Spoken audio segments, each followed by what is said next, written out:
আজকে সন্ধ্যায় মুড়ি মাখা দিয়ে ভিডিওটা শুরু করলাম। তারপর চলো সবজিগুলো বানিয়ে নিই, বানিয়ে রেডি করে নিই রাতের খাবারের জন্য। আজকে রাতের খাবারে কি হবে?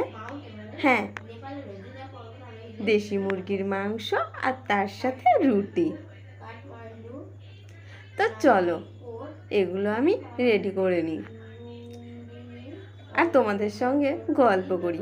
হ্যালো বন্ধুরা, কেমন আছো তোমরা সকলে? আশা করছি তোমরা সকলে খুব ভালো আছো। তোমাদের ভালোবাসা ও ভগবানের আশীর্বাদে আমিও ভালো আছি। তোমরা কেমন আছো সেটা কিন্তু কমেন্টের মাধ্যমে জানাতে ভুলে যেও না। আর আমার পরিবারে যদি নতুন হয়ে থাকো তো আমার পাশে থেকো আর একটা কমেন্ট করে যেও, আমি যেন তোমাদের পরিবারে গিয়েও একবার ঘুরে আসতে পারি। তোমরা আমায় অনেক ভালোবাসা দিচ্ছ, তোমাদেরকে অসংখ্য ধন্যবাদ। আর আজকের আমার মিনি ব্লগটা কেমন লাগলো সেটাও জানিও। যদি প্লিজ সাবস্ক্রাইব করে পাশে থেকো। Bye, thanks for watching, good night.